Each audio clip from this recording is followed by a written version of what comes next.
For my project, I chose Pan's Labyrinth by Guillermo del Toro, which was released in 2006.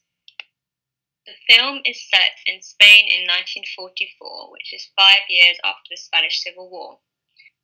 The story follows Ophelia and her mother Carmen on their journey to their new home, which is owned by Capitan Vidal, who is Ophelia's evil stepfather.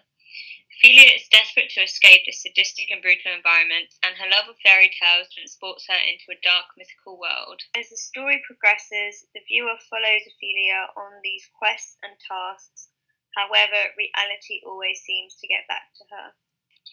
Guillermo del Toro got his inspiration for Pan's Labyrinth from his notebooks, which he had been keeping for over 20 years, which were filled with sketches, drawings, and ideas. He used his own experiences to influence his thoughts. He drew on his childhood experiences of lucid dreaming as inspiration for characters such as the Faun. Another example of this would be the development of the Pale Man's character. He used his own experience of weight loss to influence the way in which the character's skin looked. He not only drew inspiration from his notebooks, but from his previous film, The Devil's Backbone. Pan's Labyrinth was treated almost like an unofficial sequel to this movie. He also got inspiration from the Alice in Wonderland books by Lewis Carroll, the Jorge Luis Ficciones, The Great God Pan, and The White People. As the storyline was split up into the fantasy and the reality of Ophelia's life, so were the sets. The reality was that she was living in a military compound base which had the kitchen, the servants' quarters, the captain's base, Carmen and Ophelia's bedroom and bathroom, and much, much more.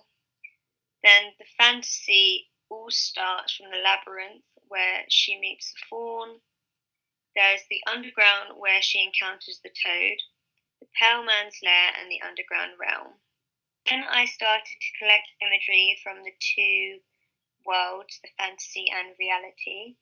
I realised that they both had two strong colour palettes. In the scenes where the military compound is shown, you can see that there are a lot of blues and blacks used to resemble the cold, dark, and harsh reality they were all living in. This is in contrast to the mythical scenes where more greens and earth tones were used to create more of an eerie feel on set. The underground realm brings in warm yellows and golds to bring a more warm and welcoming atmosphere to the scene. The filming for Guillermo del Toro's Pan's Labyrinth took place between the 11th of July to the 15th of October 2005, which was around 3 months of shooting. The movie was shot in central Spain. Some of the on-site locations included the Sierra de Guadalmara mountain range, the old town of Belchite, which has Baroque and Gothic architecture, which influenced the genre of the movie, which is dark fantasy.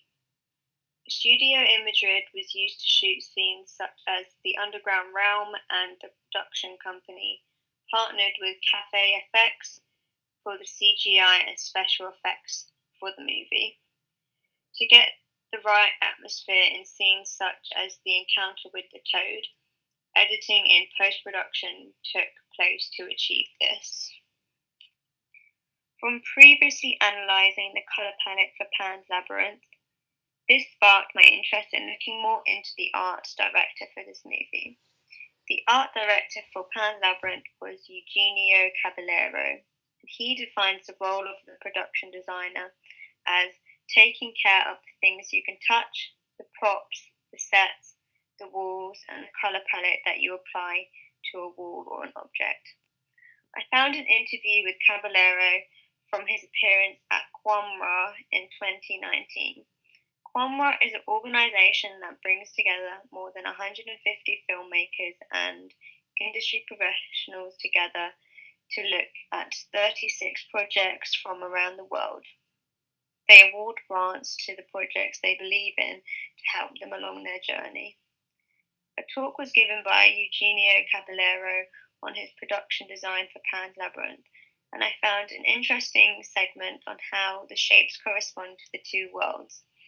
In the shots of the reality, lots of straight lines were used to create the scenery, as well as oversized objects to make Ophelia seem smaller and to make the reality seem more intimidating. Whereas in her fantasy world, there are no angles and a lot of curves, which seem to engulf her. I chose the bathroom set from Pan's Labyrinth for this project. I was drawn to the set due to the circular windows, which cast a magical glow over the set.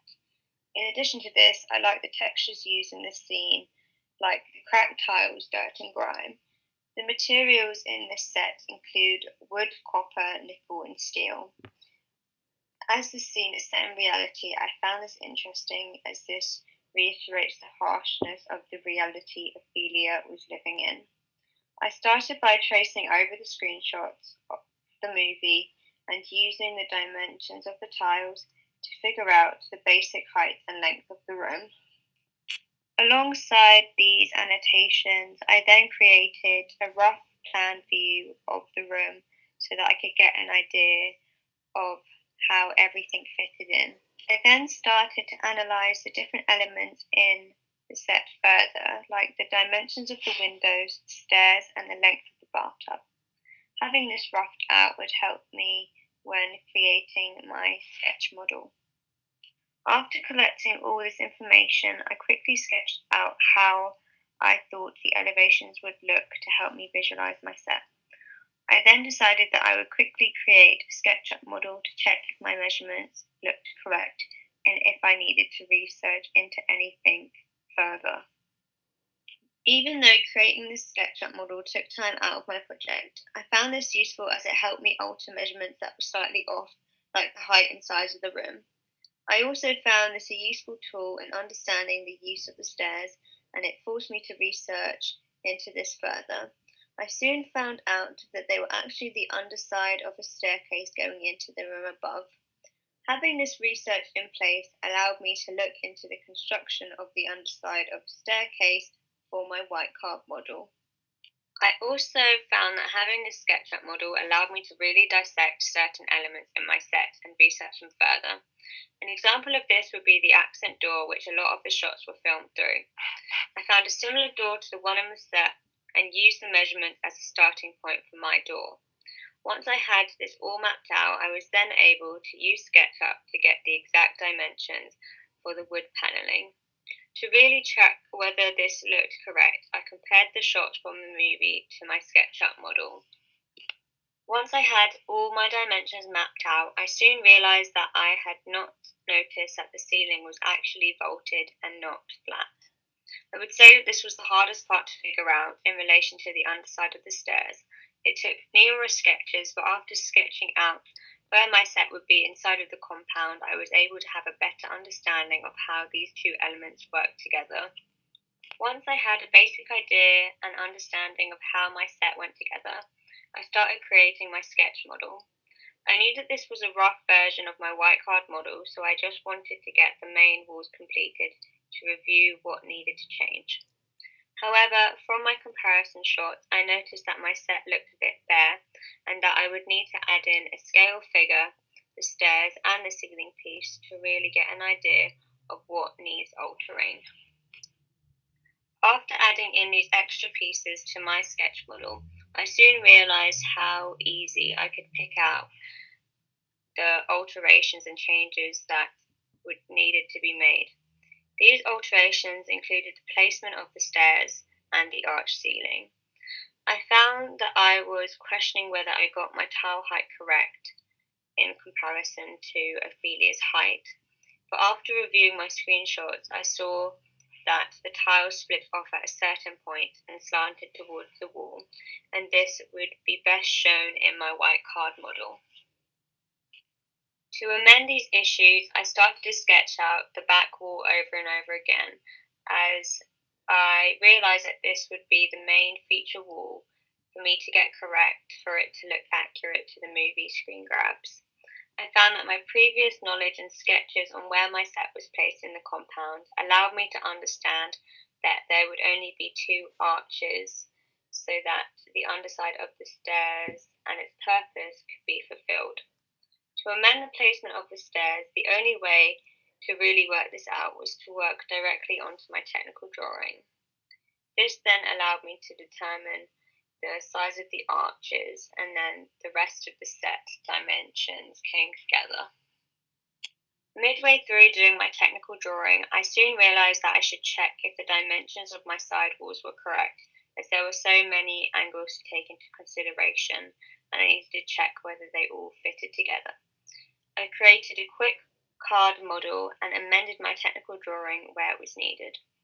Once I had finished my technical drawing, I wanted to add in the details of my set, such as the floor medallion, cracked tiles, and wood texture.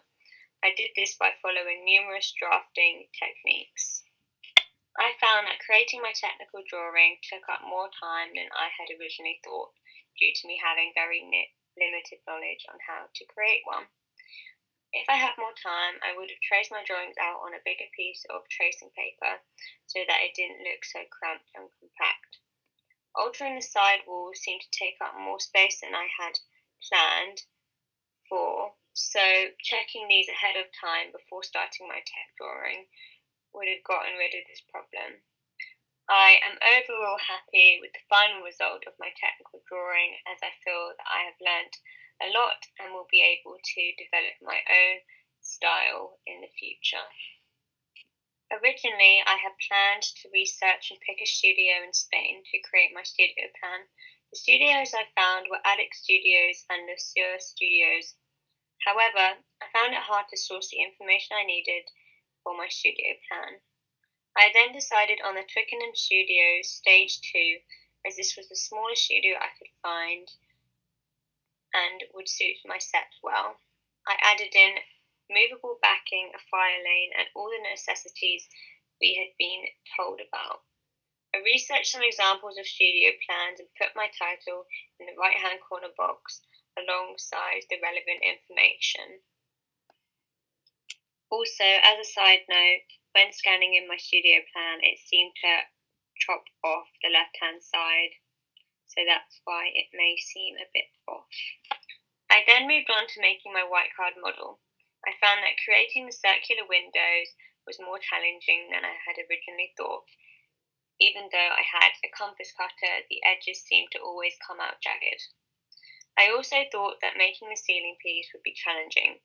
However, from my experience in my sketch model, I was able to create a sturdy, removable ceiling piece that I thought was very effective in my model. I am overall happy with my white card model, as I feel like I made it with precision and accuracy and included small details such as the cracked tiles. But as I had so much trouble with my back wall and getting those arches and stairs correct, I feel that I should have maybe kept checking that I got the smaller details correct. But I feel that my model is pretty spot on.